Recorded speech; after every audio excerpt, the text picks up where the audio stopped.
Okay, so hello guys.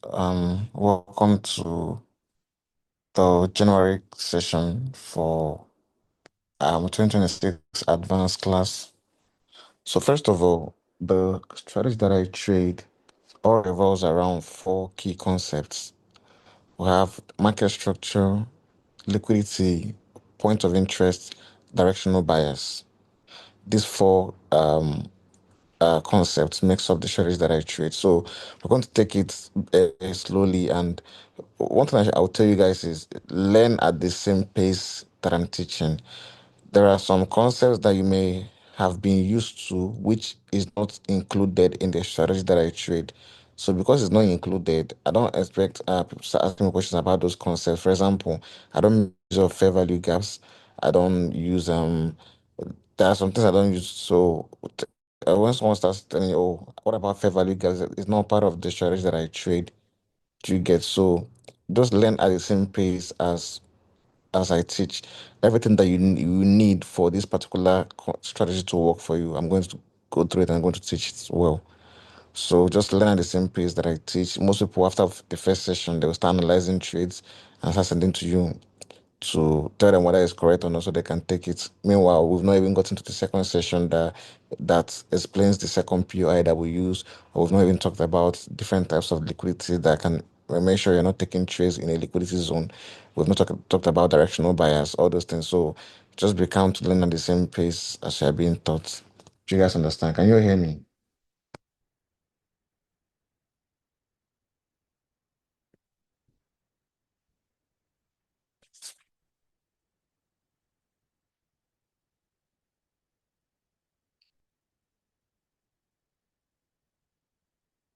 Please, there's someone that his camera is on. You know your camera is on, please. Can you turn it off, please? So if you know you have your camera on, please turn it off. Okay.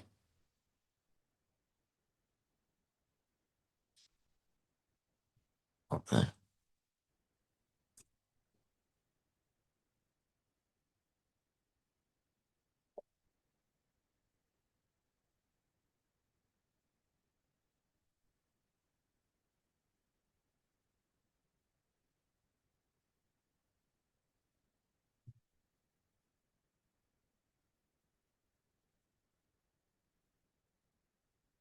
Okay, so we're going to, like I said, we're dealing with market structure, liquidity, points of interest, directional bias. So we're going to start with market structure first. Then we'll talk about liquidity. We'll introduce liquidity. We'll talk about one of the POIs that we'll make use of in this class. Then the next class, talk about the other POI that we'll make use of and talk about the rules of picking a proper point of interest. We'll talk about different types of liquidity and how we take our profits using those types of liquidity. Then finally, we'll talk about directional bias. So each class that we have, the question session for the class will be in the next class. So as we have this class now, the question session will be in the next class once we send the recording for the class. So once you watch the recordings and all, the class, that particular class and the next class that we'll have the question session for it. You can ask questions for when you're confused, for when you watch the recordings and map out the questions that you have. So after have this class, at the end of the class, I will send the recording to the group chat. Then you go through the recording, you learn and you map out the questions you have. Then the next class that we'll have after that class, both the questions for that particular class and this previous one, you just bring out your questions for when you're having difficulties in. And mind you, guys, I said this is not a beginner's class as well, it's an advanced class. So let's um let's get started. So hope you guys can hear me well. Am I free to start?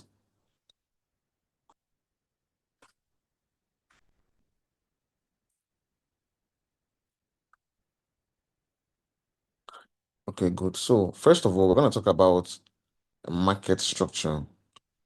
So what is market structure? Market structure is basically the current flow of the market, the current pattern or the flow that price uses to approach one level in the market or another.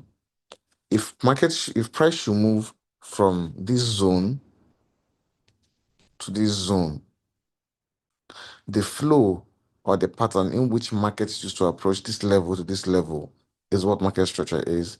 Market moving from this level to this zone, the flow that price used to approach from that level to this level is what market structure is. So market structure is basically the current flow of the market, the pattern in which market used to approach one level in price or another. That is the definition of market structure. Now, there are three distinctive patterns in which market makes its movements. If you open up your charts, you always see price moving either this way, that way, or that way. It's always fixed. There's no way you open up your charts and market is not giving you either one of these moves. So the first one is categorized under trending markets, and the second one is categorized under ranging markets. So the first two under trending markets, you have the uptrend, then the downtrend. So the uptrend basically being when market is giving you a series of higher highs and higher lows. So if market is giving you a series of higher highs and higher lows, higher high and higher low. So each high that price will present presents will be higher than the previous one. So and each low will be higher than the previous one as well. So notice how this high and this high are not on the same level. This current one is higher than the previous one. And this low and this low is not also on the same level. Each low is low higher than the previous one. So this high and then this high won't also be on the same level as well. And the low here will also be higher than the previous one. This is what makes up an uptrend. So it's categorized under trending markets. It's one of the examples of trending markets that we have. One of the trending patterns we have. The first one is the uptrend. Then the second one is called what? A downtrend. That is when price is giving you a series of lower highs and lower lows, lower high and lower low, lower high and lower low, lower high and lower low. So notice each high will be lower than the previous one. Each next high that comes out will be lower than the previous one, and each low that comes out will take out the previous low. That is what makes up uh, a valid downtrend. And for the uptrend, each high that comes out will supersede the previous one, and each low that comes out will also be higher than the previous one. That is what makes up a valid uptrend. So the under the trending section of market structure, we have the uptrend and the downtrend. Then under the ranging side, we have what you call a consolidation or a ranging market. It's basically when price is not trending up and is not trending down, it's basically ranging, moving from your support level to your resistance level to support level to resistance to support. So this is what you call a ranging market. So if you check for the uptrend, if you use a line to draw out, you can draw that market is trending up because of how slanted the line will be, slanted to the upside. If you draw the downtrend, you can also tell that it's trending down because of how slanted the line will be to the downside. But if you try to do that for this ranging market, you can't really tell whether market is trending up or is trending down. Instead, what you will see is price moving in a horizontal pattern. Hope you guys are following me up.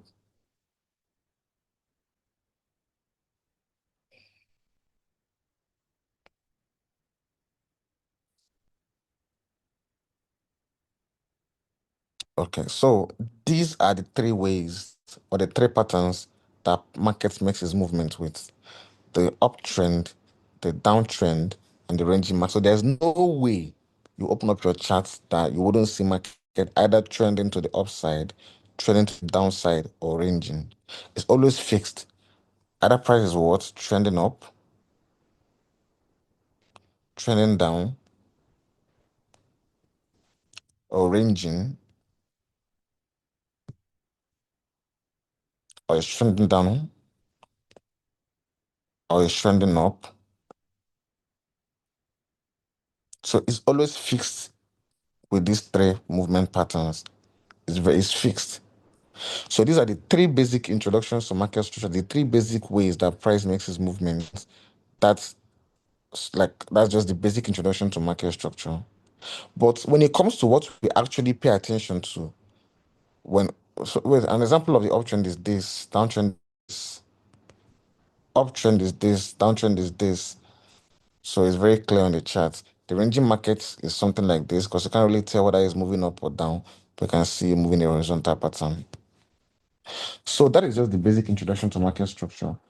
What do we actually pay attention to when we're dealing with the structure part of our strategy? There are two concepts that we pay attention to when it comes to dealing with the structure part of this strategy. There are two concepts that we pay attention to. The first one is the concept of hang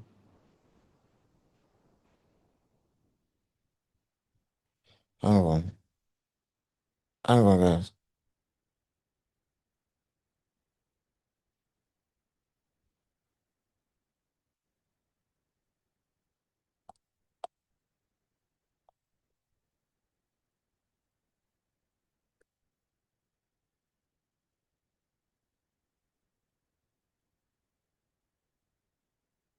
Alright, so like I said, under market structure, there are two concepts that we pay attention to when it comes to trading the structure part of our strategy.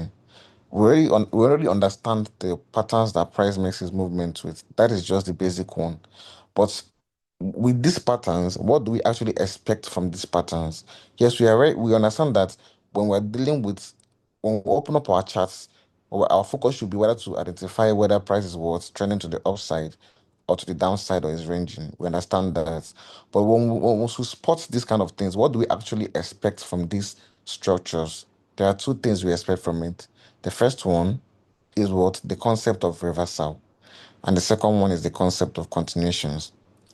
What do I mean by this? So I said the first one is the concept of reversals, second one is the concept of continuations. What I mean by this is if you have markets trending to the upside, there are two possible scenarios that price can give you. Now, the first scenario is price can continue pushing back up. The second one, while at this level, price can start selling down. Same thing here. You have this clear downtrend. While at this level, there are only two possible scenarios here. Price can start pushing up or price can continue selling down. So if market is at this level and it continues to moving in the upside, that is the concept of continuation. But at this level, if price fails to still maintain the uptrend and starts selling to the downside, that is the concept of reversal. Same thing for this downtrend. At this level, if price continues selling to the downside, that is the concept of continuation. But if at this level, price starts buying to the upside and ends the downtrend, that is the concept of reversal. So that is why I said when it comes to market structure, yes, we have three distinct patterns. But what do we actually expect from these patterns is now where the concept of reversals, concept of continuations comes in play. Now, the reversal concept can be applied to only trending markets, but the continuation concept can be applied to both trending markets and ranging markets. Because for this ranging market, the only thing you can possibly actually trade here is if markets, for example, as it's ranging, it breaks out of one range. So let's say it breaks out of this range, then you can start towards trading in that new direction that the breakouts occur in, which you guys understand the concept of break and retest is something like this. Or it broke out from this range, then you start trading in this direction. So this is what the concept of continuation, basically trading in the current direction of the movement of the market. So the trending market, you can only use reversal concepts on, and you can also use continuation concept there, but you cannot apply reversal concepts to ranging markets. Hope you guys are following me up. Somebody shout power.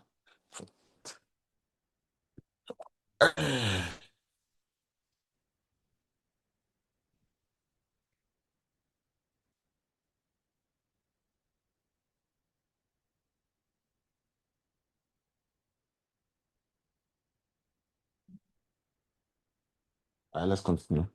So, like I was saying, we expect two things from structure. Once you've already identified the structure, to identify the structure part of your strategy, you need to know whether price is on the verge of giving you a reversal or whether price is on the verge of giving you a continuation. That would better allow you know whether you are looking for buys, whether you are looking for sales, or what to do next on the chart. So, what do we actually trade? How do we trade the concept of reversals and how do we trade the concept of continuations? Now, I would say this, we trade continuations more times than we trade reversals. Reversals are traded fewer times than we trade continuations. What do I mean by this? There are two possible scenarios where you can trade reversal concepts. This one is at the start of a new trend, and the second one is at the end of a current trend. For example, let's assume there are 2 points in price where market goes to. So let's assume price goes from here to this other side, here to this side, and here to this side. Now, when reversal concepts can come in play is when market gets to this level. Before it starts pushing to the other side, you will probably get a reversal concept here, which is telling you that price is about to change direction to the opposite side. Now, once market starts moving in this direction, if you're looking for more entries for the current direction of the market, you will be trading continuations. Let me make it something clear. Let's say at this level, before price started pushing to the upside, you will get a reversal concept somewhere around here. Now, after the reversal concept, if you're looking for more entries now to take the current direction of the market, you will now be trading continuations. You will no longer be looking for reversals. You'll most likely be trading continuations. The reversals will come fewer times than you trade continuations, but continuations, you trade it much more than you trade reversal concepts. Just like this, market was bearish, and you expect price to start buying from this level. When market was bearish, if you're looking for more sales to take for that bearish move, you'll be trading continuations as well, another continuation entry. Then when price gets to this level where you expect the buyer to come in, before the buy will happen, you will get a reversal concept here. Now, once you've gotten that reversal concept and the market is now currently bullish, if you're looking for more buy entries, you'll be trading continuations, continuations. So check, we've only traded reversal here, but we've traded continuations multiple times here and multiple times here as well. The only time you can look for probably another reversal concept is what? When price wants to change direction and stop buying and wants to start selling, you get another reversal concept here. Once you've gotten that reversal, so you check, we traded reversal continuations like 2 or 3 times here, reversal once, continuations like 3 times, reversal once. Then you start trading continuations again for the new downtrend of the market. Hope you guys are following on what I'm saying.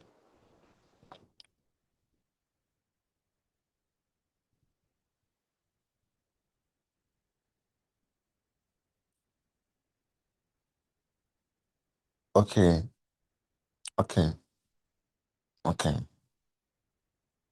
Mhm. So what I'm trying to say is that the reversal concept we trade it few times, but the continuation concept we trade it more times. That's what we call, well, in directional bias classes, you understand why we trade reversals fewer times. And also, we don't just expect reversal to come anywhere. There are zones in the market where we actually expect these reversals to come in. Now, I want to give you guys a brief on directional bias. What I mean, like 'cause when I trade directional bias, I focus on trading directional bias in a trend-like pattern. What I mean by in a trend-like manner is I want to see price on an uptrend on the higher time frame for me to be overall bullish on the like on the lower time frames. Then I want to see market on a downtrend for a on the daily time frame as well for me to be bearish on the lower time frames, something like that. So like I trade in line with the current direction of the market. Now we already understand that the uptrend is made up of higher highs and higher lows. So on the daily time frame, if market is on an uptrend that is bullish, you'll probably likely be seeing some of this.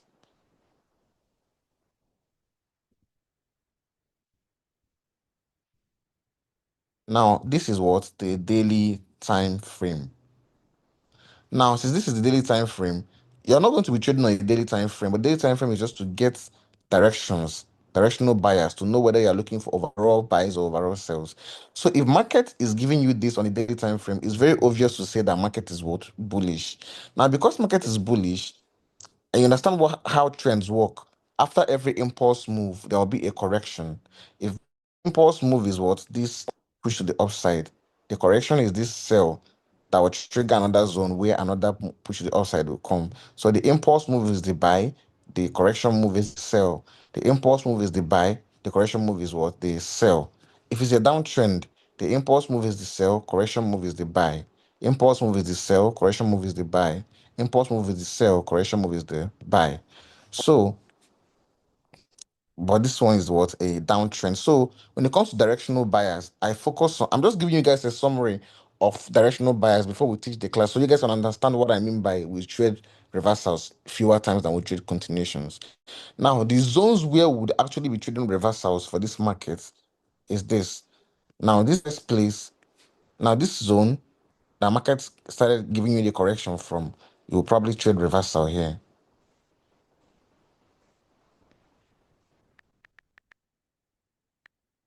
The reversal is what? To tell you that market is about to sell down to get to a zone where more buyers will come in. Now, our market is now selling to get to this zone. If you're looking for sales, you will be trading continuations, continuations, continuations, continuations. When price gets to that level where you would expect another move to the upside to come in, you would expect another what? Reversal here.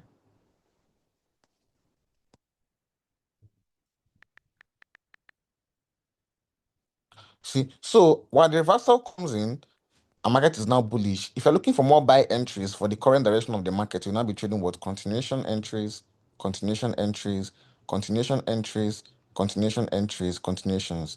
When market wants to reverse back again, so it can give a correction move, get another reversal here. When it comes to this zone, where you expect more push to the upside to come in, you get another reversal here as well. So that's why what I said, reversals, we trade reversals fewer times than we trade continuations. And where these zones we actually expect these reversals to come in, what are these zones? The zones are most likely higher time frame POIs. By higher time frame POIs, I mean a higher time frame order block or a higher time frame breaker block. Most of the time, it's mostly higher time frame breaker blocks because when price breaks out of a zone, it's more likely to retest to that zone first before more moves can happen in that direction. So, for example, as price broke out of this high, the external side of the high is where you expect price to come back to before you can expect more moves to the upside. The way that price broke out of this high as well, you would expect price to what? To come to that high before more moves to the upside can happen. So when market gets to these zones, these are the zones that you now expect a reversal concept to come in. So for example, on BTC, hope you guys are following me. I hope I'm not confusing you guys. Drop a little bit of power inside the comment section. Let's continue.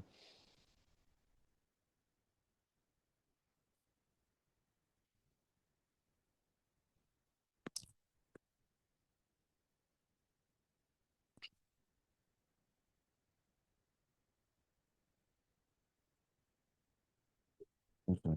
You guys don't worry, even if you don't understand this thing now, we're going to still do directional buy as well. But what I'm just trying to give you guys is a brief of what I mean. On the daily time frame, there's always going to be a particular trend of the market. This is the daily time frame on BTC. Previously, you can see that it was selling.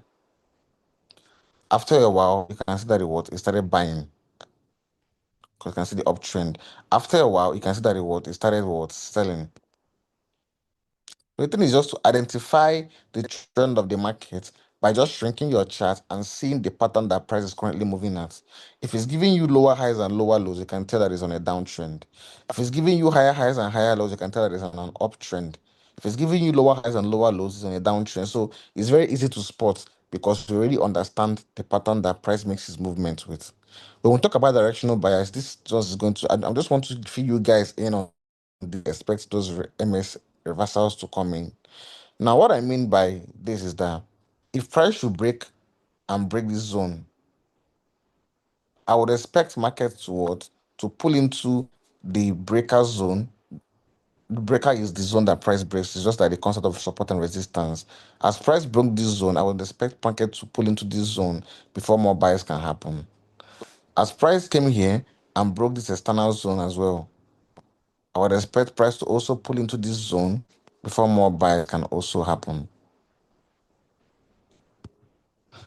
As price broke this, came up here, broke this high, and also broke this one, I would also expect price to pull into this zone before more buys can also happen. So it's just like this concept: high gets broken, a retest will happen. High gets broken, a retest will happen. High gets broken, a retest will happen. This kind of thing. So these zones now, these retest zones, is where you actually expect your reversal concepts to come in. So that's why I say we trade reversals fewer times because when price before price will get to these zones, it will probably take time. So while market has not yet given us the reversal concepts, we are most likely going to focus on trading continuations. If it's for the bearish side, if you check when price broke these zones, this external zone that was broken here, we expect price to pull into it before more sells.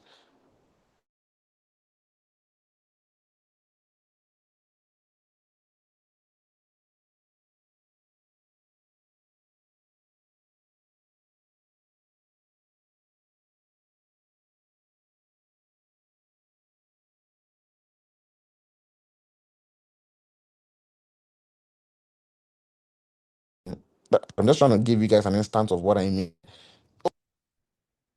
I'm trying to give you guys an instance of what I mean, but there are zones we expect the reversals to come in. So the zones we expect the reversals now will now be this zone.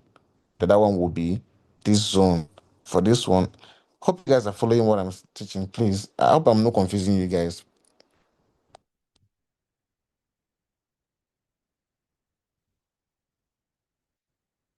Is the network bad?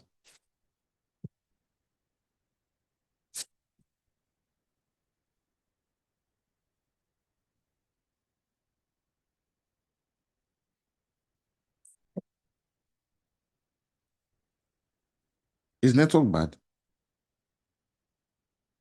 Can you guys hear me?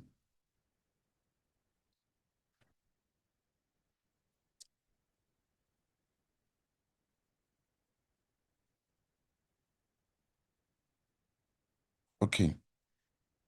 So the whole thing of what I'm trying to say is that there are zones we expect reversals to come in, and just to sum everything up, is higher time frame POIs, higher time frame order block, higher time frame breaker block. So before you can spot an MSS, there's going to be a zone where price will give you that MSS from. It's not just going to happen randomly. There has to be a zone. When we talk about directional bias, I will get deep into those zones and I'll explain how we trade all those zones. So I'm just trying to tell you guys that we trade reversals few times than we trade continuations. So let's go back to the topic. So now I want to mark out these zones that I'm expecting these reversals to come. So I marked out this first one. I marked out this one here as well. So there are zones you expect those reversals. Also in this scenario here, I marked out this one, this zone here. I will use all these things for example for you guys. Mark out this one. So let's go back to the normal time frames.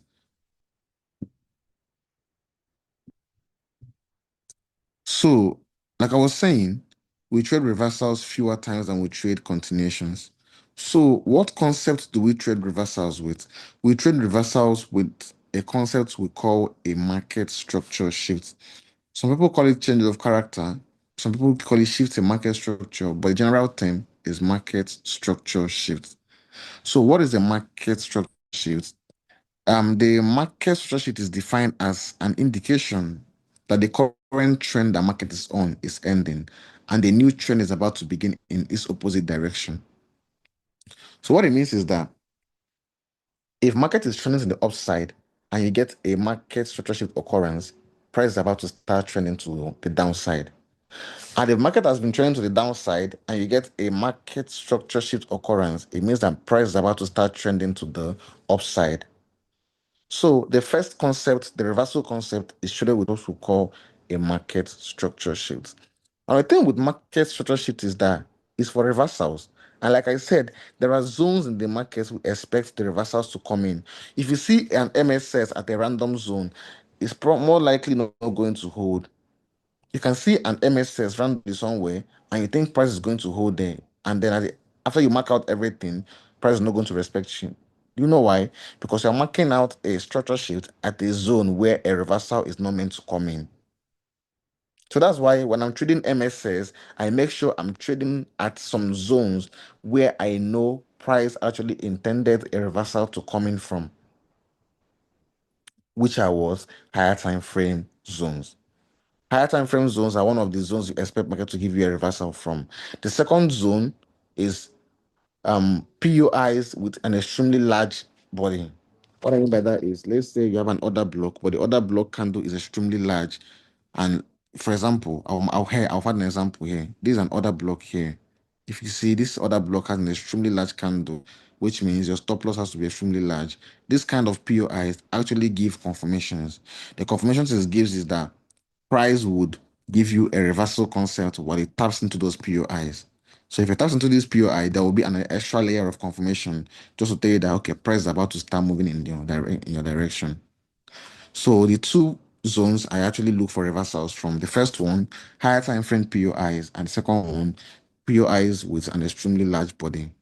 Or like just I don't know how to explore like other blocks that have a large enclosure, like a large body. I don't even know how to put it, but just pure another block that has a large body. That's what I can say. This is another block here, but it's just a short OB compared to this one that is extremely large. This would require an extra layer of confirmation. This one would not. Do you guys understand what I mean?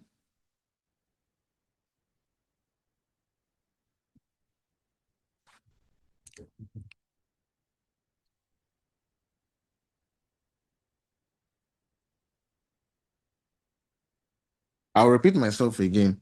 There are two places where I expect a reversal concept to occur. The first place is a higher time frame point of interest. It can be a higher a day, by higher time frame I mean daily time frame. It can be a daily time frame order block. It can be a daily time frame breaker block. These two. I can expect market to give me a market structure shift when it taps into those daily zones. That's the first one. The second one is a POI that has a large enclosure, a large body. Those POIs, most times, price don't just move in once. When it taps into those POIs, they require an extra layer of confirmation when price taps into those large POIs, because most of the times, if not, you have to have an extremely large stop loss. Do you see? You have an extremely large stop loss. But when price taps into these zones, they give an extra layer of confirmations just to make sure that you can now like narrow your stop losses down and have a higher risk to reward ratio. So they give you an extra layer of confirmation by giving you a market structure shift occurrence. So now tell you that price is about to change directions to a new side. So these are the two scenarios where I can expect a reversal concept to happen: the higher time frame POI getting tapped, or the POI with a large enclosure. So the reversal concept, like I said, can be identified with what we call a market structure shift. Now, a market structure shift is an indication that the current trend that market is on is ending and the new trend is about to begin in this opposite direction. Now, before you can get an MSS, price needs to have tapped into a zone where you actually expect the MSS to come from. This zone down here is the zone I marked on the daily time frame, that breaker block on the daily time frame that I marked. This zone here also is another daily time frame breaker block that I also marked. If I go to daily time frame, you guys can see it that I marked this zone down here. I marked it and I marked this one as well. These two zones are the zones on daily time frame that I marked that price broke past and I marked as a breaker block. So if price taps into those zones, I can now go to the lower time frame and then look for the reversal concept. So now the reversal concept is called a market structure shift. And how do you identify a market structure shift? You identify a market structure shift when price deviates from the current pattern that makes up the particular trend it was previously on. For example, let's say this is the zone on the daily time frame that I marked out for price to touch before a reversal will come in. Before price will approach that zone, it will be on a downtrend, giving me what? A case of lower high and lower low, lower high and lower low, lower high and lower low, lower high and lower low, lower high and lower low, lower high and lower low, lower. Then eventually, if it taps this zone, there are two possible scenarios that can happen where market taps into this zone. The first one is the zone fails. For the zone to fail, price will just continue what pushing to the downside. This will tell me that this zone has failed. But the second one that I actually expect price to give me here is what? For price to give me a market structure shift by what? Deviating from the pattern that makes up this previous downtrend. To deviate from the pattern, price needs to, instead of giving me another lower high, to continue pushing down, we'll take out this last high and close above it with a body candle. When this happens, then that means I've gotten a market structure shift occurrence. Somebody shout power.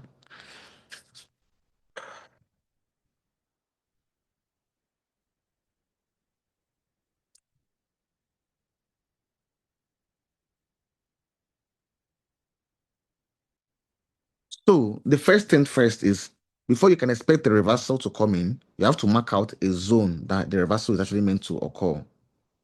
Then when price comes there, you have to now wait for price to give you a market structure shift. To give you a market structure shift, price needs to deviate from the pattern that makes up that particular trend that it was previously on. A downtrend is lower highs and lower lows. For you to get an MSS, price needs to give you what? A higher high. If it's an uptrend, higher highs and higher lows. For you to get a market structure, the price needs to give you what? A lower low. So,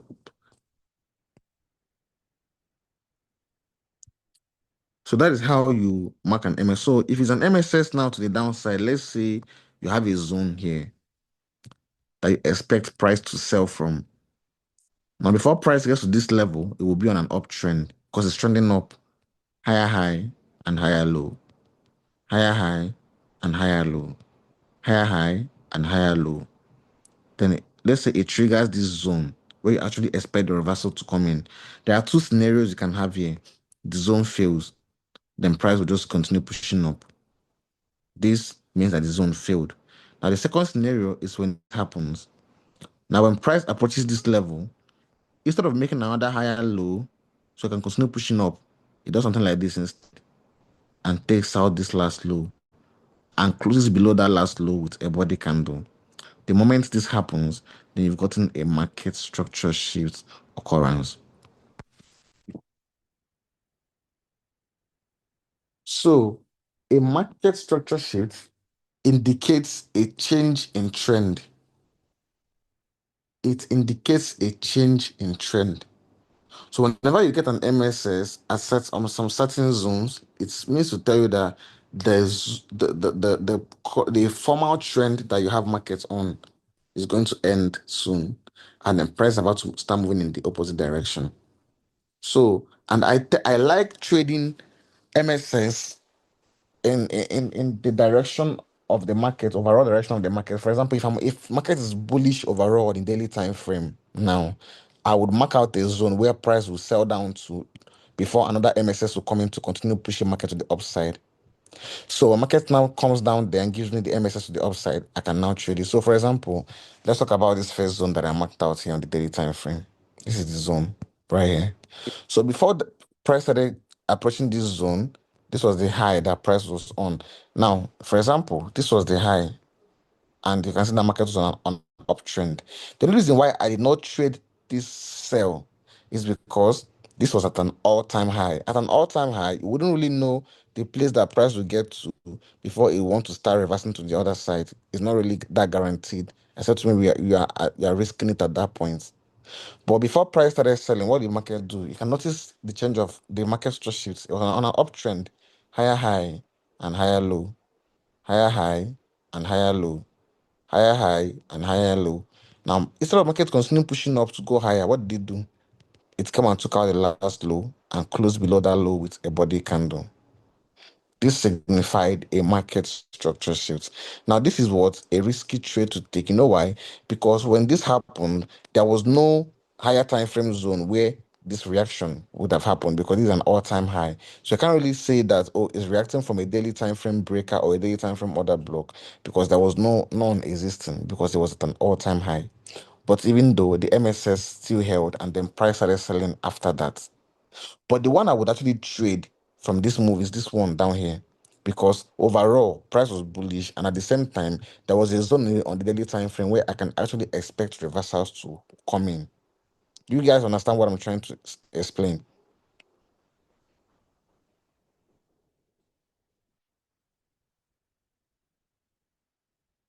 What I'm trying to explain is that the MSS that triggered the sell, yes, it was valid, but I would have been skeptical to trade it because price was at an all-time high. At an all-time high, I wouldn't really know where to expect market to give me a reversal from. But this one that gave that price started buying from down here, it was easier for me to predict because there was a zone on the daily time frame where I actually expected a reversal to come in. So if market comes to those zones and now gives me an MSS, I can guarantee that that zone is going to hold because it has an extra layer of confluence to my trading. So now let's continue. So this is the zone I marked out on the daily time frame. Let's now see how the reversal will come in. So before price approached that zone, it was on a downtrend, giving us what a series of towards the end was you can see the lower high, you can see the lower low, lower high, lower low, lower high, lower low, lower high, lower low, lower high, lower low, lower high, lower low. It touched that zone on a daily time frame. Two things that I can expect price to do here, but continue pushing to the downside like this and then violate that zone or give me an MSS. So the moment that price came, instead of making another lower high to continue pushing down to make a lower low, do that instead what did it took out the last high and closed above it with a body candle. This gave me a market structure shift. Somebody shout power.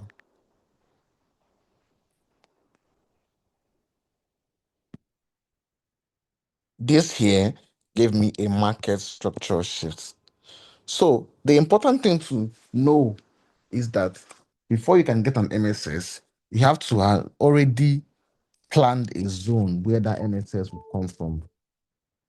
It's only when market comes to that zone and then gives you the MSS that you can actually say that a reversal is about to come in place. So this is an example of it. So this is the first zone I marked out on that daily time frame. Let's go to the second zone. Second zone is here.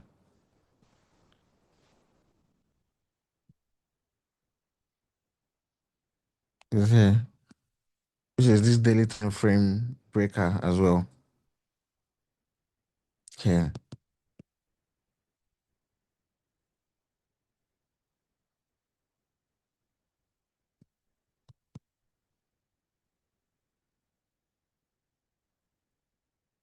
So that daily time frame breaker there, that's the zone.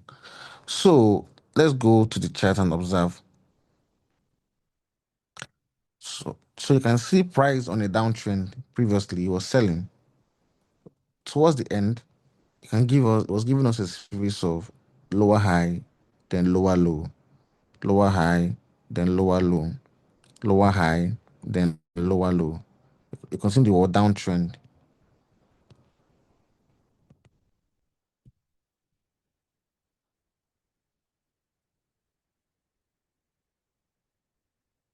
So it was giving us lower highs and lower lows till it triggered the zone we actually were expecting a reversal to come in.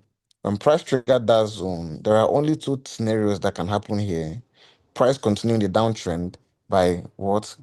For example, as I hit this zone, did this, hit this zone, it will just do this and then continue selling to the downside. That would mean that this zone is not going to hold. That is scenario A. Scenario B is price giving you an MSS while at this same level, you actually expected the MSS to come in. So when price hits this level and then pushed up and then took out the former high, the last high that price made, which is this high, took out the high and closed above that high with a body candle, we got a market structure shift occurrence right here.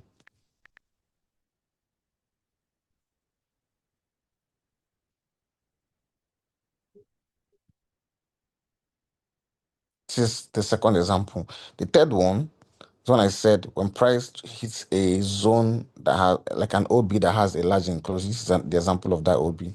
So price was on a downtrend and it was giving us what? A series of lower high and lower low, lower high and lower low, lower high and then lower low. It triggered that zone.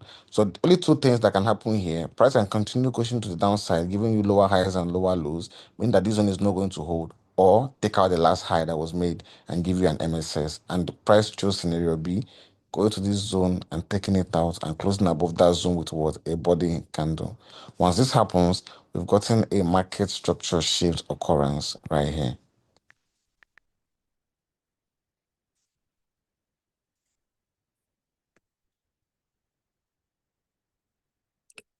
Hope you guys are following me up. Can you all hear me?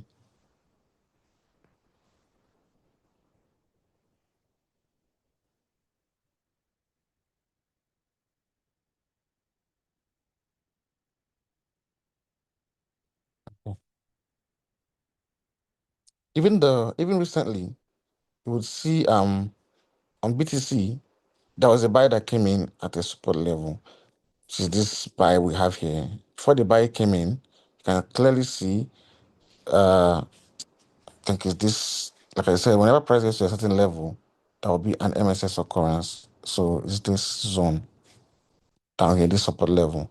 When price hit this zone, it was on a downtrend, giving us a series of lower highs and lower lows, lower highs and lower lows, lower highs and lower lows, lower highs and lower lows, lower highs, lower low, lower high, lower low, lower high, then lower low, lower high. It hits this zone. When price hit this zone, there are two things that we expect market to do.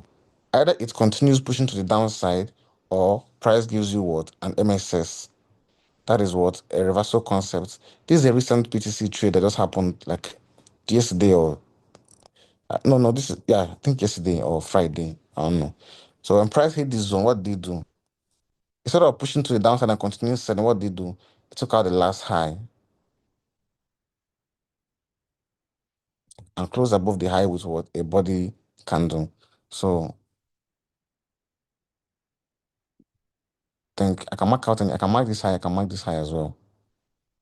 So when price took out that high, instead of making a low that was, so remember, a downtrend is lower highs and lower, meaning that each low that comes out will be lower than the previous one.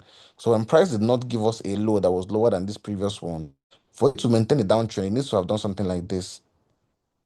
But it didn't. Instead, it took out the last high and this high here as well. That means that the market structure shift just occurred. This is a recent BTC trade. Yeah. So just to tell you that there are zones we expect reversals to come in, zones that there's some other block zones. You don't just trade those zones if you have not seen a structure shift occurrence. If when price taps into this zone here, it taps into the other block zone first here, but it could not. If you took out this high, it would have been an MSS, but it did not. Instead, and the people that bought from here without getting that extra layer of confirmation would have what missed, would have gotten stopped out later on. It's only after price gives me the MSS that I can say, okay, price is about to change directions to the other side. Now remember, the confirmation is just for first time reversals. What I mean by first time reversals is price was obviously previously bearish. So before I get an MSS, the reversal has to come from a zone on the higher time frame. But if it's continuations, there's no need for those extra layer of confirmations. I feel like I'm getting ahead of the topic. When we are a directional bias, you will understand what I mean. For now, just know that to trade reversals, you need a market structure sheet, and to trade continuations, you need a break of structure. Hope you guys are following me. Sometimes I try to get ahead of myself and go too deep into the topic, but I remember that I've not gotten to that level with you guys yet. There's a lot of knowledge to be unpacked, so I'll take it one after the other. But what I'm just trying to explain to you guys is that before price can change directions from one side to another side, you need to get an MSS. That's what will tell you that okay, price about to change directions to the opposite side. Imagine price was bullish here before. Now before we started selling, the last low the market made was here before the high was made. Now when price hit this level, it started selling down, and when it was selling, it took out the last low and closed below it with this body candle. After this was made, It was after that that price actually started selling to the downside. And you see, so like I said, there are zones we expect the reversals to come in. There are zones we expect the reversals to come in. So when price hits those zones, let me check if this is writing from a zone. Let me check. I want to check if this cell is writing from a zone. Exactly. See, which zone is it writing from? Is this zone that price broke for this downtrend, which is it's even this OB here. So there are zones we actually expect these reversals to come in. It's only when price hits these zones, then give us that reversals that we can say that it's going to hold. Because when price hit that zone on a daily time frame, the reversal will come in. The reversal is what? A market structure shift. You need to get that reversal to now confirm that move to that direction is what's going to happen. So I already gave you guys an example of an MSS that is used to trade reversal concepts. Now I'm going to get to the one we use in trading continuation concepts. Hope you guys understood.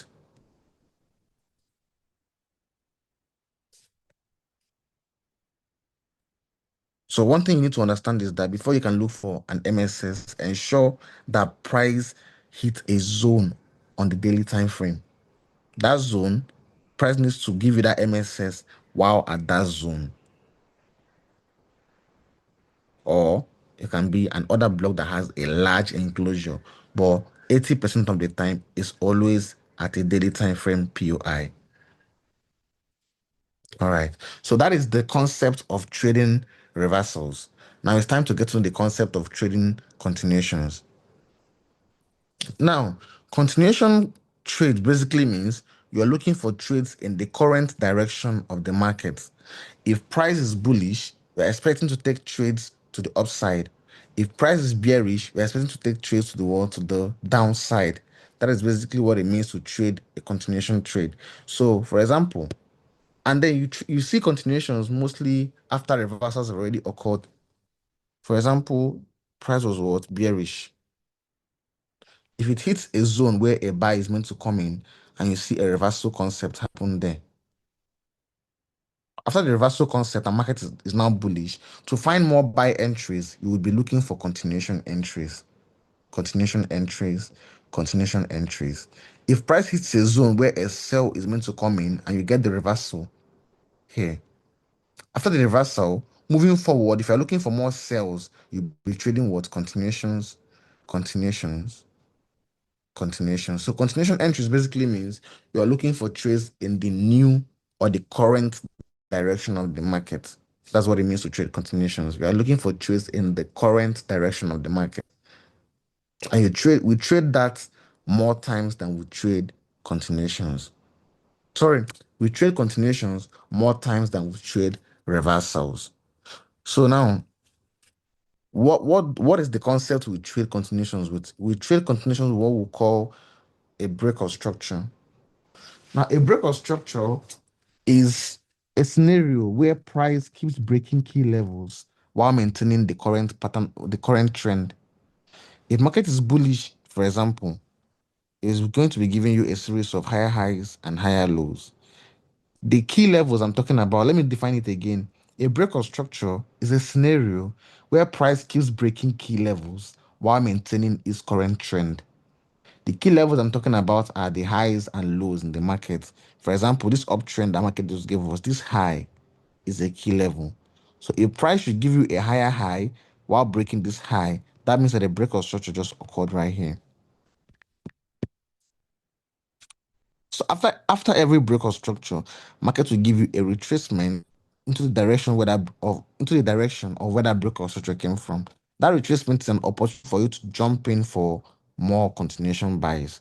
For if it's an up, so this high here is what another key level. If price should break this high, that means that a break of structure just occurred. After this, another retracement will come in place. That retracement will be an opportunity for you to what? Join in for more buys. So, unlike market structure shifts, Whenever you get a break of structure, whichever direction market is currently trading at, that is where you're going to still be taking your trades in. So if market is bullish and you get a break of structure, you're still going to maintain a bullish move. If market is bearish and you get a break of structure, you're still going to maintain what? A bearish trend. So, but if it's an MSS, this would be an example of an MSS. Then market does something like this. If something like this happens, that means that an MSS just occurred and price will start what? Selling very soon. So the difference between break of structure and MSS is that an MSS will reverse the direction of the market, but a break of structure will continue the current direction of the market. Do you guys understand what I mean?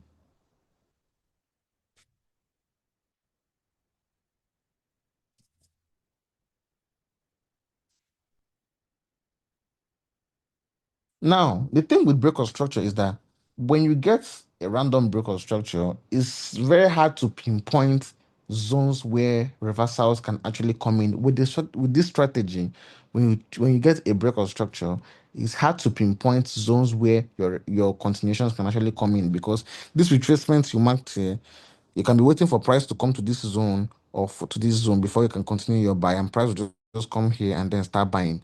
Expect price to come here and price just go halfway and then continue buying again. So because of that, I don't just trade every break or structure that I see in the market. I trade what I call multiple or double break or structure. Why I call it double break or double break or structure is that when more than one zone is being taken out from the market, it's what you call a multiple break or structure. And why I say or double break or structure is that the minimum I need is just two. So as long as price takes out more than one zone, even if it's two, that can be a double break of structure. If it's three, it's a multiple break of structure. So anytime price takes out more than one zone, more than one high, more than one low, while maintaining the current trend of the market, that is an example of multiple break of structure.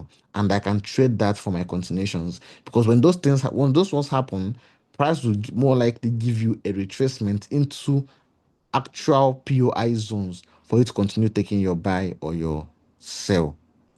For example, let me give an example. I want to look for a proper example.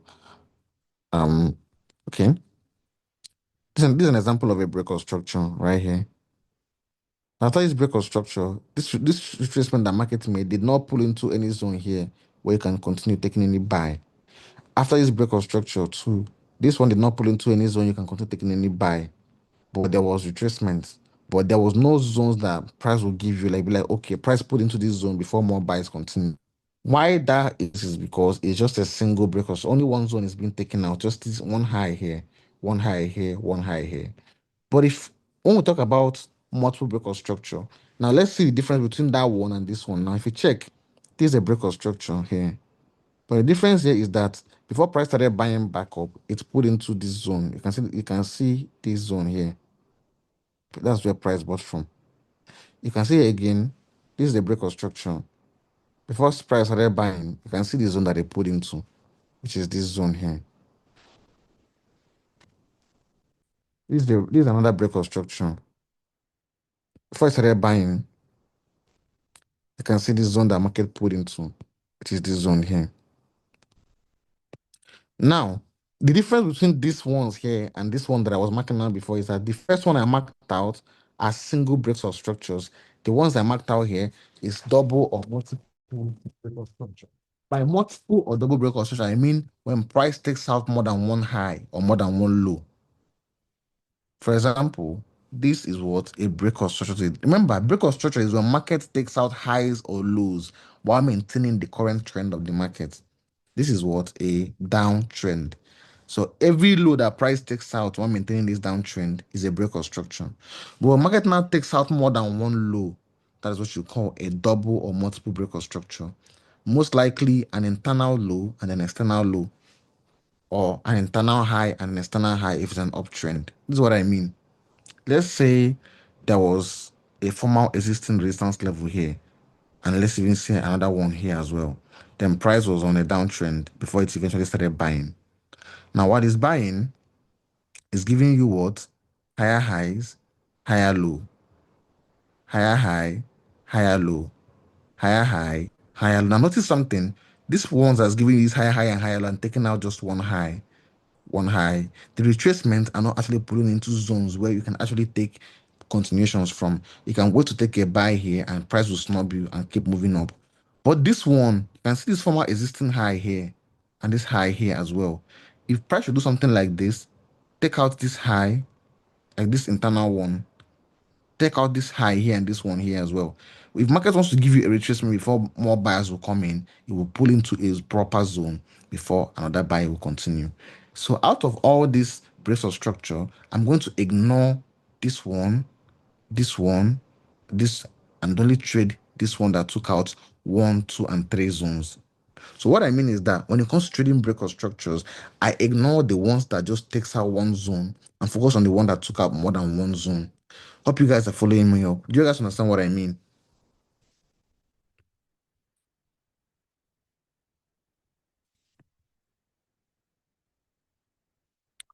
Okay, let me explain again. This is a high. This is another high here. Then before the market now starts buying up, giving you higher high and higher low, higher high and higher low. When price took out this high, you can only just see one high that it took out. When it took out this other high, you can only see one high that it took out. When market takes out just one zone, is what you call a break of a single break of structure. Now, the single breaks of structure is more difficult to pick out zones where continuations can come in because most times price won't even give you a full retracement into those zones where your continuation buys can actually come in. Now, you see another one, another higher high, higher low, higher high, higher. I notice if now most people now, trust me, you would have kept your entry here, maybe for a buy or here for a buy. And because it's a single break of structure, price may end up snubbing that entry. Well, let's say something like this happens. Market gives you higher high and closes here. Now, what's the difference between this one that just happened and this previous one? This one took out this high, this other high here, and this high here as well. These previous ones that I've been marking out here since is what you call single break of structure. But this one that I just marked out here is what you call multiple break of structure because this took out more than one zone at once. Do you now understand what I mean?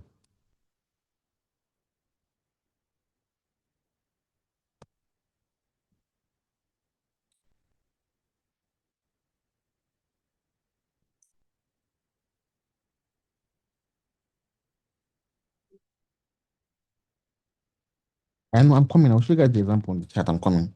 Just hang on. So let's hop onto the chat. Let me show you guys some chat examples. So in this one here, so the first ones I showed an example of single break of structure. Now I'm showing an example of double break of structure. Price already is on an uptrend, is bullish. So it means that each high that price breaks while maintaining this uptrend is a break of structure. So price would try to break this high, this single high here. Even if price broke this single high, is a single break of structure. Then you put down here. Then it broke what? This high. Well, not only did it break this high, you can also see another high here. And you can also see another high here as well. With this candle, price took out this high, this other high, and then this external high here, taking out more than 3 zones, more than 2 zones, 1, 2, and 3. This is an example of what? Multiple break of structure.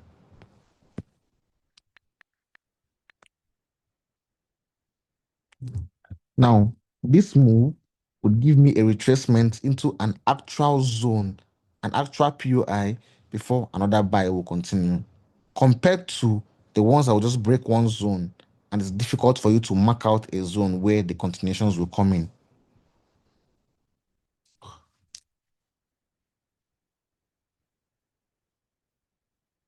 I don't know if you guys understand what I'm trying to say exactly. Let's go again. This is a break of structure because this low got taken out. This is another break of structure because this low got taken out. Now check. Most of you guys would have marked your entry here for a sell, but what did price do? Because this was a single break of structure, This pullback did not pull into this zone before the sell continued. This is another example of what a break of structure. Just this low got taken out. Now, most of you would have kept your entry here for what? More sells. But what the market do, it just retraced a bit here and then started selling again. You can't really see the zone it put into before it continues selling back. But it's a break of structure. Now, the only difference between this one and the other ones is that this particular one is a single break of structure because there's only one low that was taken out. So the pullback will not really be as clean as it would be if it was a double or multiple break of structure. Now let's go to the same break, but this one happens for like more than one zone. So this low here,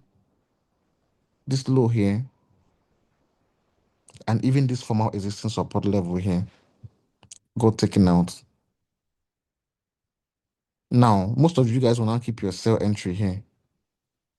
Now, notice how price gave us a full retracement into an actual zone before more sales started coming in. Why? Because the first one is a single break of structure, and the second one is a multiple or double break of structure. Do you guys understand what I'm trying to explain?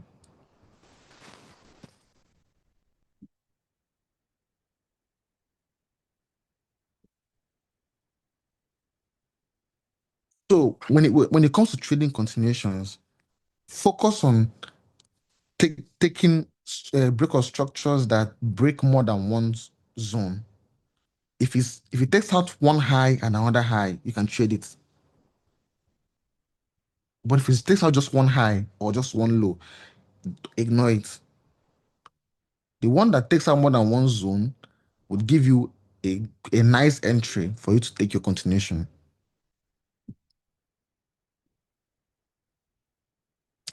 So now when you're dealing with break of structure, you have to ensure that you're looking for trades in the current direction of the market. If price is bullish, you'll be looking for buys to the upside. If it's bearish, you'll be looking for sells to the downside. That's the whole thing with break of structure. Whichever direction that the market is moving at, you will focus on taking trades in that direction. That is the difference between break of structure and the market structure shifts. Let's go to the chart again. I want to give you guys another example. So I gave you guys an example of an MSS here. That is a market structure shift right here for that says the market is about to start buying. Now after that, a market becomes bullish. If you're looking for more entries for a buy, you have to look for what? Break of structure. Now what that means is that you need to wait for price to take out more than one zone. Now this first move here to the upside broke just this high. What does that mean? I'm going to ignore this because it's just a single break of structure. Because most people will now keep their entries here and expect a buy to come in. What did the retracement do? Pew! Melaine, magic, never tapped into here. Why? Because it's just one zone that was taken out. Now, let's compare it with the other one that took out more than one zone. So this is what? Another zone here. And this is what? Another external zone. When price took out this high, I wouldn't call it a double break of structure because it's just one zone has been taken out here. Then another candle came out and then took out the second one. This is when it became a multiple break of structure. After this, notice how the retracement put into an actual zone before more buys continued.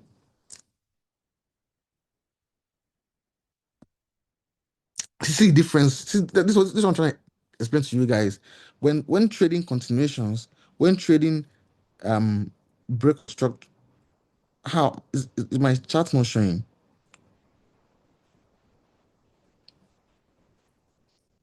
Do you guys see what the example I gave you guys just now?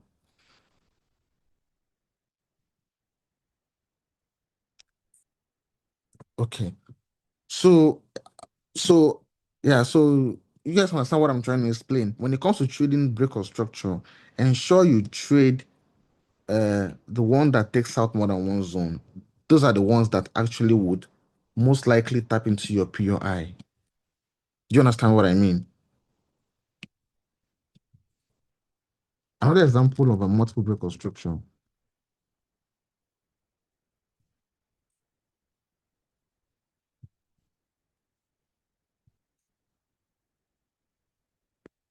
Now remember, While trading break of structure, you have to look for trades in the current direction of the market. So as market is bullish, you have to look for trades to the upside. And how do you spot the break of structure? Well, market takes out more than one zone. So in this move, market is bullish. And if for me to trade continuations, I have to look for price to take out more than one zone while maintaining the bullish move. So when price took out this high, the other high here, this other high here, it's still going, and it took out this other high here as well.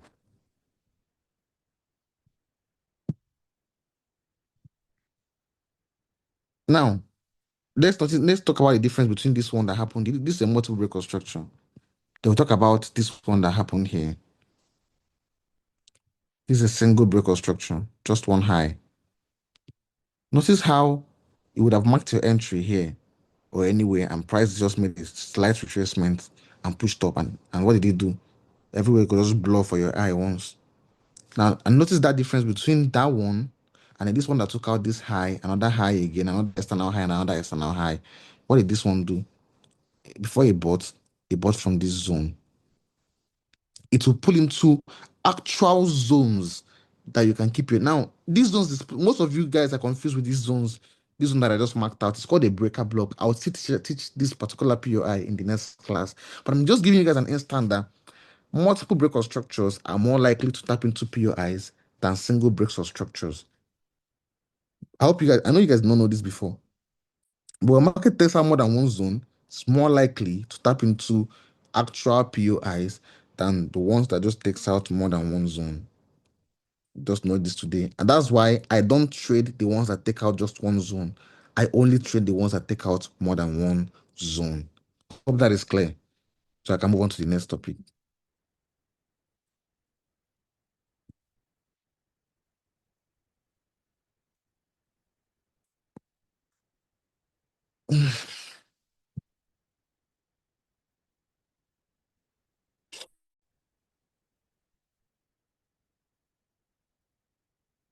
Okay, so I want to do on sell. Okay, let's say on sell. This is a low. This is another low. This is another low. Price took out this low, and then this external low here, this former support level, and closed below all of them with a body candle. What that means is this is what a multiple break-off structure. I would trade this continuation here because price would actually give us a full retracement into an actual zones where sales can come in and say this is a breaker block, and then price put in there before more sales continue. So this compared to when market takes out just one zone, it's not like the one that takes out just one zone wouldn't really actually pull into a nice zone for you to take a sell continuation. So when you're dealing with continuations, you wait for price to take out more than one zone while maintaining the current trend of the market. So I've talked about market structure now for 1 hour. I've been talking about market structure for one good hour. I know why I've been talking for 1 hour plus. I've been talking about market structure. Started teaching around 9:20. It's 10:20 now. Talking about market structure. I want to make sure you guys understand it before I move on to the next topic. Hope you guys understand. If you don't understand, you have to watch the recording now because I have to come down to explain it well for you guys. For 1 hour now, I've been talking about just one subtopic, just to make sure that you guys understand it. W's in the chat. Exactly. So you guys understand sharp power. Let me join to the next topic, which is liquidity.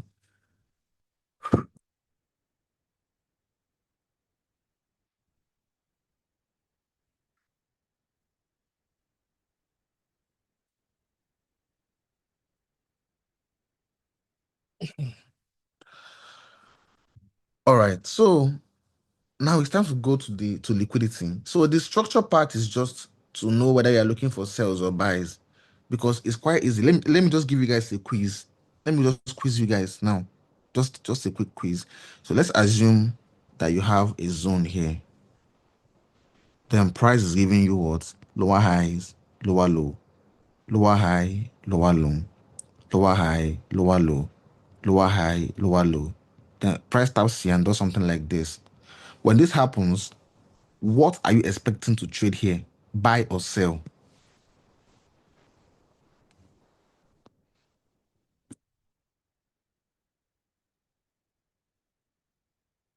Exactly. So you see why the structure part is important. The structure part is important because you know whether you're looking for buy or sell. Now, let's go again. So let's say it completes and then starts buying. So this happens, then this happens, this high and this high getting broken. This is what MS is.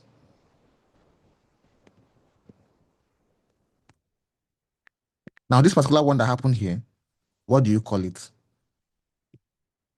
One, two. What do you call this one that happened here?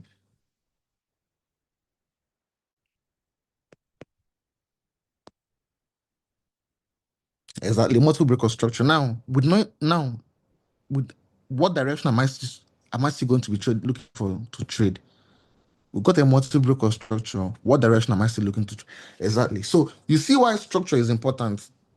Structure is important because it tells you whether you are looking for buys or whether you're looking for sales. If the structure is not there, it's very difficult to know whether you're going to look for buys or whether you're going to look for sales.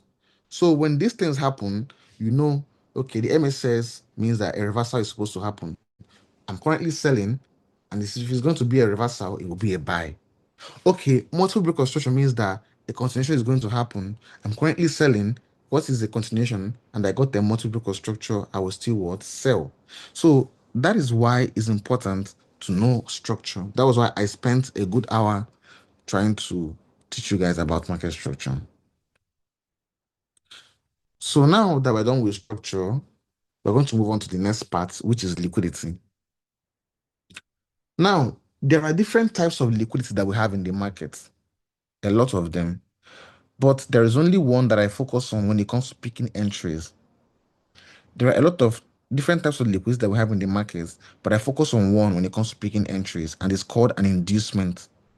An inducement is a type of liquidity that we use when it comes to picking our entries. And how do you spot an inducement? An inducement can be defined as the first valid pullback that you get after a market structure shift or after a multiple breakout structure. Let me define it again. An inducement is the first valid pullback that you get after a market structure shift or after a multiple break of structure. So it means that before you can start looking for inducement, you need to have first of all spotted a market structure shift, or you need to have first of all spotted a multiple break of structure. You know you cannot trade two structure types in one. You cannot be looking for MSS and be looking for double break of structure at the same time. You can only pick one. So if it's MSS that you see, you can look for inducement after the MSS. If it's multiple break of structure that you see, you can look for inducement after the multiple break of structure. So it's only one that you need between the two at a time. So you need one at a time. So what I'm trying to say is that the inducement is the first valid pullback. A pullback means a retracement. Let me use a diagram to explain what I mean. If you have a downtrend, lower high and lower low, lower high and lower low, lower high and lower low, lower high, then you get what? An MSS. After the MSS, it means that you have gotten the structure part of your strategy. After this, you should expect what? An inducement next. The inducement is what? The first valid pullback after the MSS. Now, there are two types of pullbacks or two types of retracements. The first one is a full retracement. By full retracement, I mean the one you will see a bearish candle that will close. The next candle will now come out bullish, and then before market will now push up again. This is like a full retracement that has both a bearish candle and a bullish candle. This is the first type of retracement. The second one is what you call a single candle retracement. Single candle retracement is what? The one that just has a candle wick, something like this: lower high, lower low, lower high, lower low, lower high, lower low, lower high, lower low, MSS. Now, first of all, the candle of that MSS needs to close first before you start looking for inducement. needs to close. So after closing, you will now see a pullback. Then once you see that pullback, before price would even close, it will just push immediately again. So this will just be a candle wick. Both this and both this can act as an inducement. Now, the most important thing to make sure is that the body closure of your MSS candle or the body closure of your multiple structure candle gets taken out by the inducement. What I mean by the body closure is that, let's say this is where the MSS stops, and then they say this is a candle wick, but this is where the body closed. Our focus will be, after we get this retracement, for market to push up and break off this body closure. The moment this body closure has been taken out, that's when you can mark that retracement as an inducement. Same thing here. This is the MSS. This is the body closure of the MSS. If market gives you that candlestick retracement and pushes up, our focus will be wherever the body closure of that MSS is, for the retracement that was made to take out that body closure. It's only after that body closure has been taken out that you can now mark the retracement that was made as your inducement. So let's go to the chart. I'll give you guys an example.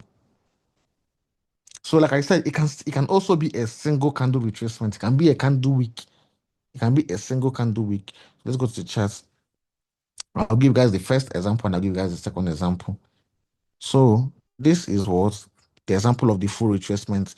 After the MSS, the body candle of the MSS closure is here. This is the MSS candle closure. This is the body candle here. Our focus would be for price to give us a retracement that still proceeds to eventually take out that body closure. So the market gave us this bearish candle, then eventually the bullish candle that came up and then took out. When the moment this high got taken out, like this body closure got out, that's when this retracement can become an inducement. If price tried to, after making this low, it pushes up and did not take out this body closure and then came back down, any point of interest you have here, don't try and buy with it because it will not hold. Majority of the time, it will not hold. Our focus will be for the body closure of that MSS candle or the body closure of that multiple breaker structure candle to be taken out by the inducement. The body, not the wick. If our focus is not on, if the wick gets taken out, good and fine, but our focus will be for the body to be taken out. The moment price takes out the body here, this is the body, and close above the body, you can mark the retracement as your inducement. This is the full candle retracement here. Then this one is the single candle retracement. Now, this is remember, you only look for inducement when you've seen a multiple breakout structure or when you've seen a market structure shift. In this scenario, what we saw is a multiple breakout structure. After that, the body closure of that multiple breakout structure candle is right here. Now, remember, I said our focus is on the body closure. This is the wick, but we're not really paying attention to the wick. So our focus will be for price to give us a retracement that still proceeds to take out the body closure. Now, after that, the next candle that comes out after this candle closes gave us a retracement to the downside, which is this candle wick. And then it proceeded to now go up and take out the body closure and close above it. Once that happens, that's when you can say that you've gotten an inducement. This is your inducement. Here as well, this is what a multiple break-off structure. When this high, and this high got taken out, that's what a multiple break-off structure. While market is maintaining the uptrend, multiple breakout structure. After that, the body closure of that multiple breakout structure candle is here. This is the body closure. Up here is the wick. Our focus will be for price to give us a retracement that takes out this body closure. And even if it takes the wick, very fine. But if it does not take out the wick, but it closed above the body closure, that retracement can still be an inducement. So you can see this candle retracement here, this single candle wick is a proper inducement because when it gave us a retracement, it was able to go up and close above the body closure of this multiple breakout structure candle. So that means that this is an inducement. It's called a single candle inducement. So like I said, two examples of the retracement, the full retracement that has the bearish candle and then we'll have the bullish candle as well. And then a single candle retracement that just has the candle wick. Hope you guys are following me up, please.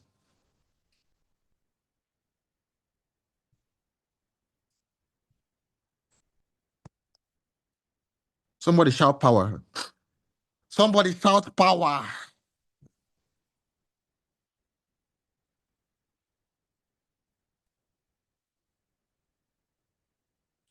So you don't understand the single candle retracements. Oof. Okay. Let me go back again. Single candle retracement is when you don't really see, for example, this is an example of a full retracement. Let's say this is an MSS, and then this is the closure of that MSS candle. A full retracement will have a bearish candle. The bearish candle will close. The bullish one will now come out to eventually now take out this high. This is a full retracement that has both the bearish candle and the bullish candle. A single candle retracement is something like this. After you've gotten the MSS, this recent BTC trade has it. After you've gotten the MSS,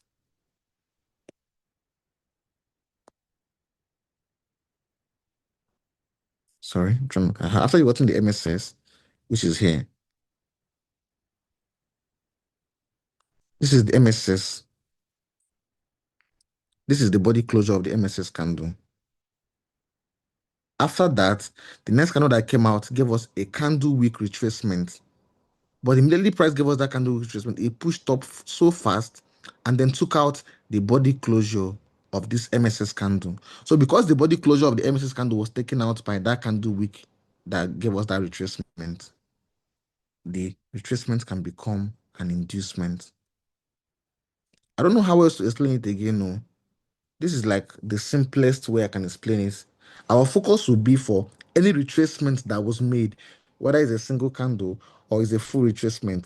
Once that retracement has been made and then price pushes back up again to take out the body closure of that candle that triggered the MSS. The moment that body closure of that candle that triggered the MSS closes, the retracement that was made becomes your inducement.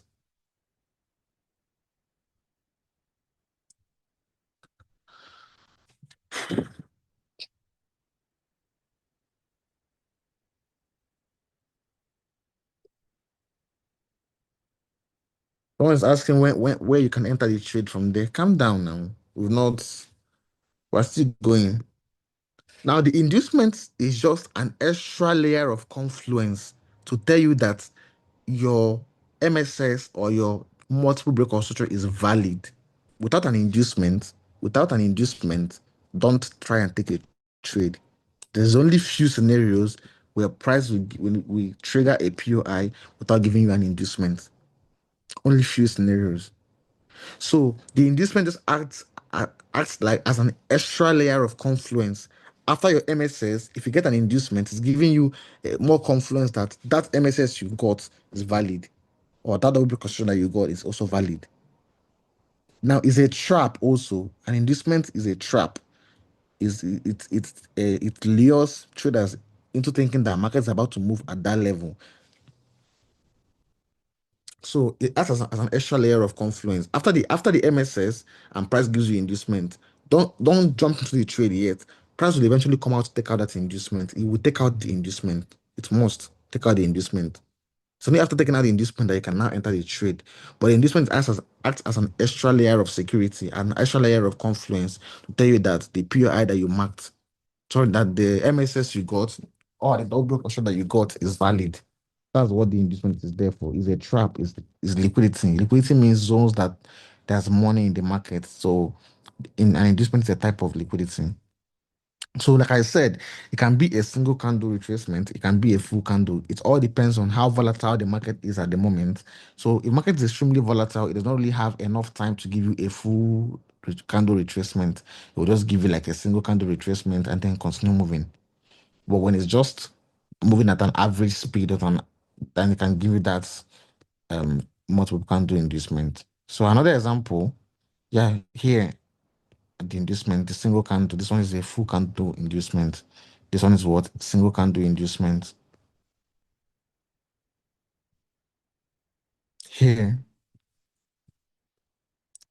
is an MSS right here.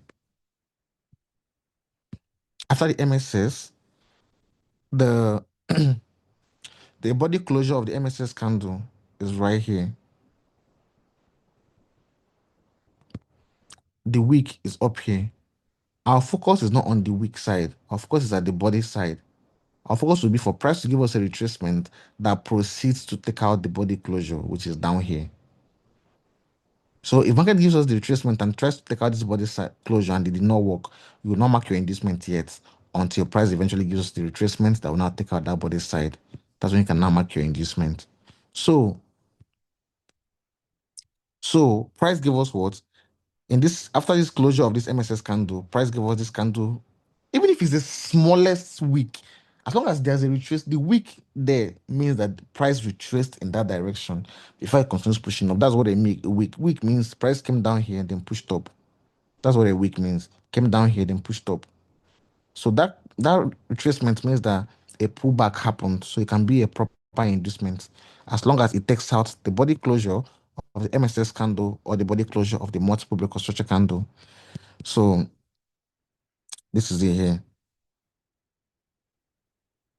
So this is the body closure. So this next candle that comes out is a candle wick. And it took out the body closure and also took out the wick as well and closed above it, meaning that this candle retracement can be a proper inducement as well.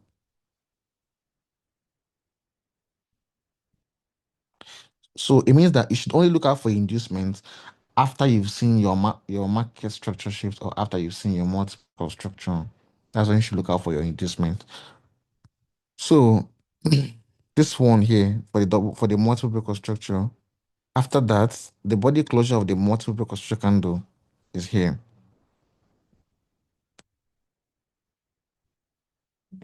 Now the next thing to look out for is your inducements, which means you should expect a retracement to the downside because price broke to the upside, so the retracements will be to the downside. That proceeds to now take out the body closure of that multiple breaker structure candle. The moment that body closure got taken and price closed above it, that's when I can now mark the retracement as my inducement.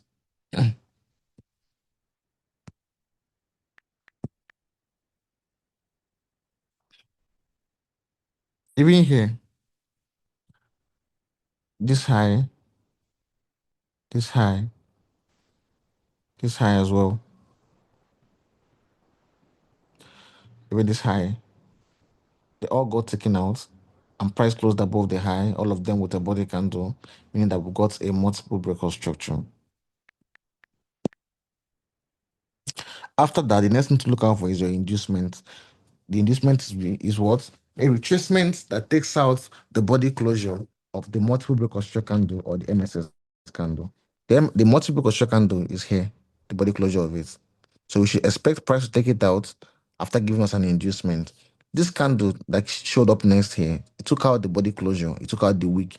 But one thing is that it does not have an inducement, it does not have a candlestick retracement. There's no candle wick below it, so there's no proper inducement here. So we cannot mark out our inducement yet. Then price now, the next candle came out and gave us that retracement to the downside. After it gave us that retracement, price now pushed up to now take out this body closure. It's only after price did that and took out the body closure that I can now mark this external low that price gave us as my inducement.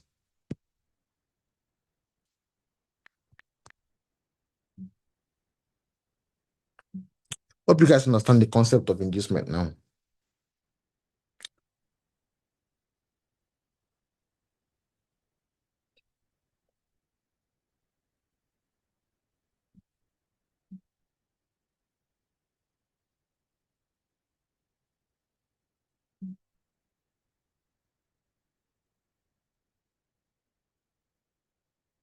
The first example I gave down here, I want to also show you guys the inducement. So this is the MSS. The body closure of the MSS candle is right here. After that, we expect what? An inducement, a retracement. Now we got the retracement, but we did not get price taking out the body closure of the MSS candle. So we can't mark out an inducement yet because we have the retracement, but we don't have the other factor, which is price taking out the body closure of this. Then the next candle that came out gave us another retracement. Price did not still close above the body closure here, so we can't mark out an inducement yet. Then the next candle that came out now gave us that retracement, and then eventually the body closure of this MSS candle got taken out. It was only after that happens that I can now mark an inducement. So I can now mark out from any candle here and pick an inducement.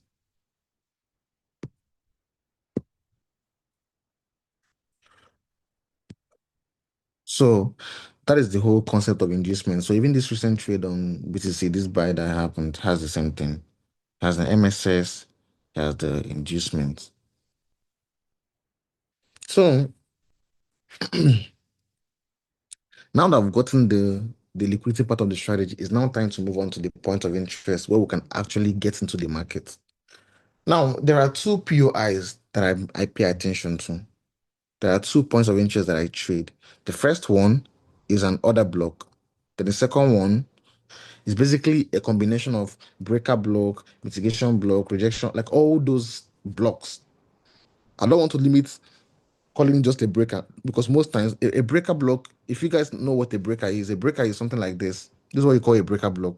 If market is on a downtrend, it takes out this low, then takes out this high. This is when it can become a breaker block. But if it does something like this,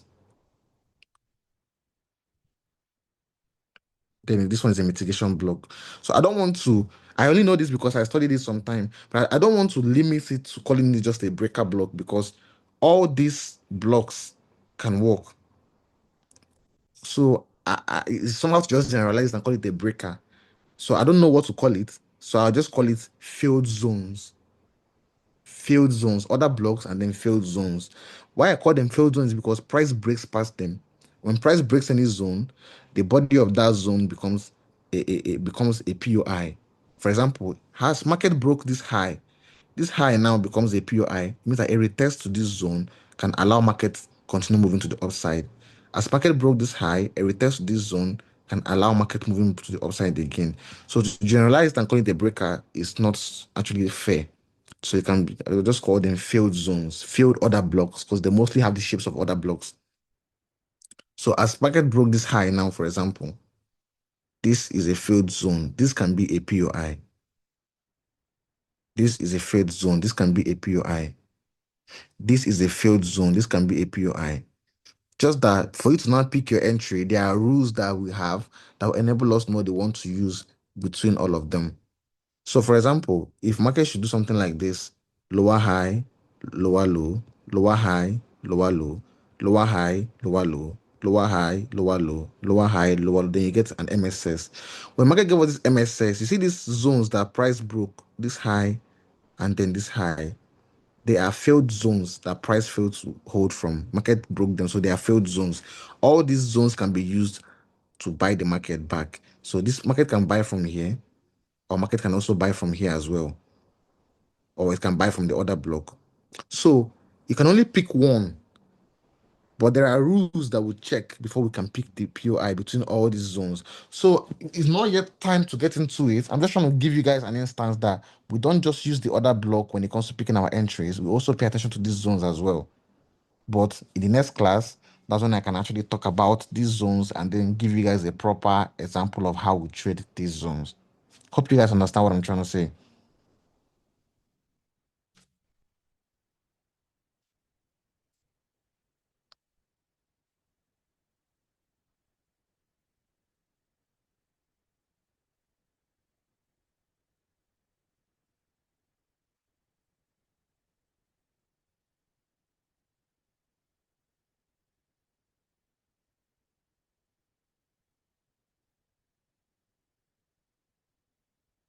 What is saying let's close for today? I don't understand.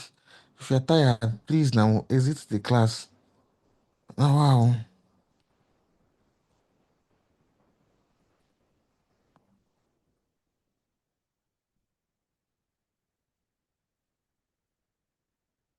So, but we're at the last part. This PUI part is the last part, actually.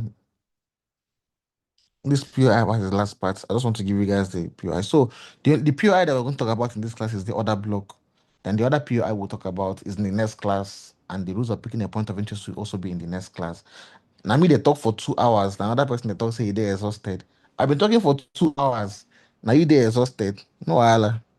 Now myself I blame. Let me want teaching. So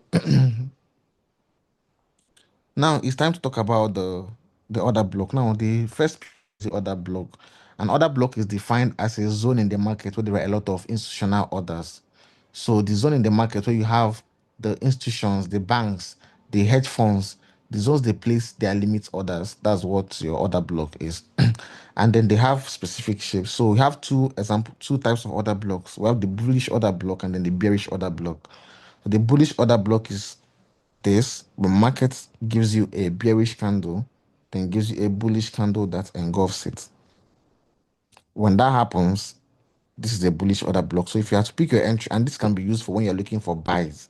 So when you're looking for your entry, you put your entry at the demarcation, the middle of it here. So the buy will come from here, then your stop loss will be below the candles there. And then there's the wick in your order block. There's a candle wick. For example, if you have a candle wick here, if the wick of the other block is small and smaller than the body of the other block, you pick your entry from the wick of the other block here. If the wick of the other block is extremely long and longer than the body, pick your entry from the body of the other block here. Same thing for sell order blocks. The sell order block, you see a bullish candle and a bearish candle that engulfs it. Now, if you want to pick your entry from the demarcation here, and your stop loss should cover above the other block candle. So if there's the candle wick at the entry side as well, if the wick of the other block is small, pick your entry from the wick. If the wick is extremely long, longer than the body, pick your entry from the body. If you also have wicks at the stop loss side, make sure that your stop loss covers those wicks, because most times price can be tricky and then go close to those wick side. So if you have a wick at the stop loss side, cover the stop loss side. So it's now time to fuse everything together. So you've gotten the structure part, the MSS or the double break of structure, gotten your inducement. Then you have to now, for this scenario, look for your order block that is after the inducement. So once the inducement gets taken out, you mark out your order block. So for this trade here, our inducement is right here. Our order block is down here. Now this order block is a bit confusing, so I would actually scale to different time frames to see if I can see a better order block. Because if your POI is not really that clear on the time frame that you're on, you can scale down or scale up to look for another one. So yeah, I think it's a bit clearer here. Yeah, it's a bit clearer here. So the moment price takes out your inducement, it's going to trigger that order block.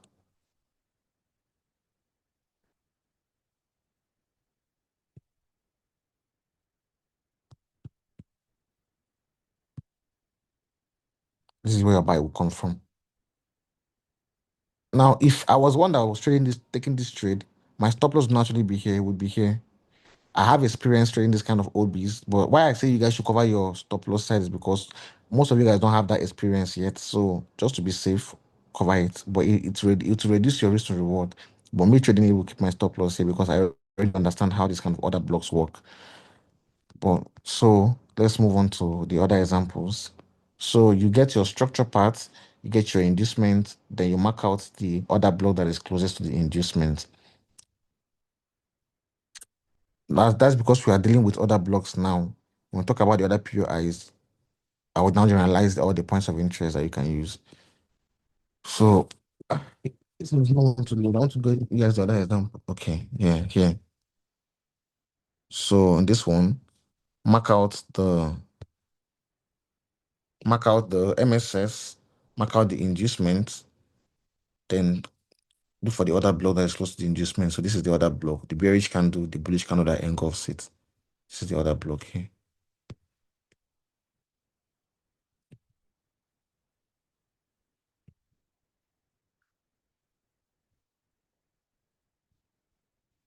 So because the candle of the other block, the wick is smaller than the body, I'll pick my entry from the wick. So this is where the buy would come from. So the moment price takes out the inducement, it will go to the other block that is closest to the inducement. That is what the inducement is for. The POI closest to it is where your entry would be.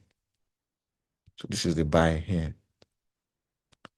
This is the buy for the MSS. Then the buy for the multiple break structure is here. So after this is well, this is the other block closest to it.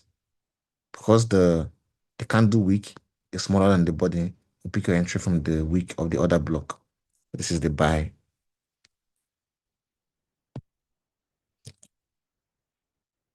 Someone was asking me about time frames. Do you guys notice that I switched from the 30 minutes time frame, from the 1 hour time frame to the 30 minutes time frame, and somehow all my POIs are still aligned? This is the 30 minutes. If I go to the 1 hour time frame, I will still have the same POI.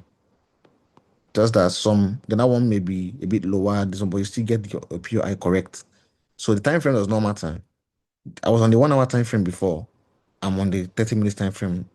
I was at the point to see the right same POI. So that POI. The only thing is that on this 1 hour time frame, you would have kept your entry here, but it's still like it was just slight peep difference, but you still catch the trade. You understand? Here, same thing. You marked out your multiple block structure inducement.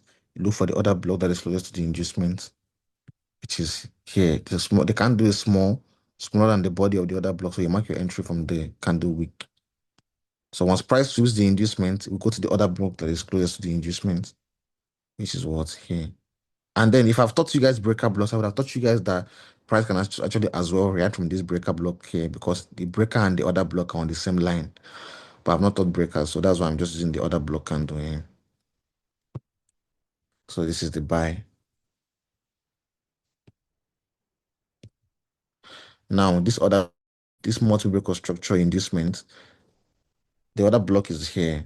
Price never go to this other block. There's a reason why, because I said we have rules of picking a point of interest. It bought from here instead.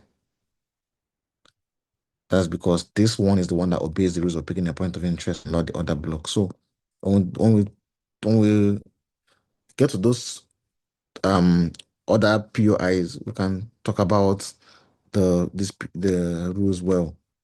This one, MSS inducement, the price would eventually come and take out your inducement, then go to the other block that is closest to it. So this is the other block here.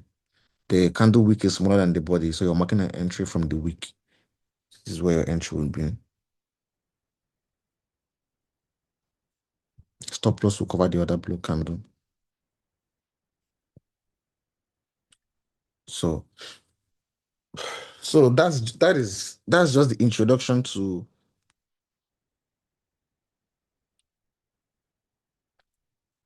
that is just the introduction to this strategy. That is the introduction to this strategy. So we'll talk about, do I say limit orders? Anything I want to do, I will do now. If you want to say limit orders, you say limit orders. If you want to enter at market price, when price comes there, you enter when price comes there. It all depends on you. So I've actually been on teaching for 2 hours. I'm done with this particular session. The next session that we'll have will be on this is the introduction now. We have not even talked about the other POI. We've not even talked about the different types of liquidity. When I tell people that it's 4 sessions, they think it's just small ball. This is knowledge impacted, compressed into 4 sessions. No, multiple knowledge compressed into 4. They don't understand until they join. But we should talk about take profit levels as well. That's why people don't understand. This is full knowledge broken down, compressed into 4 sections. So, and the risk to reward is actually very, very high. The risk to reward ratio is very high. The smallest risk to reward you can see here is 1:5. I do 1:10 easily. Like it's very easy. As I placed my entry and then put my TP at this high, this trade is 1:9. Place my entry, put my TP at this high. This trade is 1:13. And I'm not trying to hide, like I'm not trying to decrease my stop loss. My stop loss is covering this candle wick of this stop loss. It's actually where it's supposed to be. The next high is 1:13 risk to reward ratio. This trade, the high that I targeted for my trade is 1:12. Even if I say let me reduce it down to this high here is 1:5. And it's just the smallest one, this candle here, 1:5. Like people don't understand how the risk reward works for this particular strategy. This trade, the stop loss is covered well. If I say let me target just this high here, that's 1:5. Just to be stingy and let me just put it here. Let me target this high here, 1:9. And I will say to you guys, take profit levels. So you guys can even understand where to actually place your take profits to actually maximize your risk to reward ratios. But that will be on the like the third class. This is just an introduction to the strategy. Do you get? So uh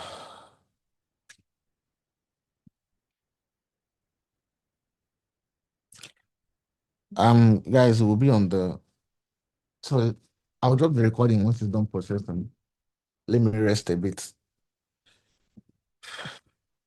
And I'll see you guys in the next class.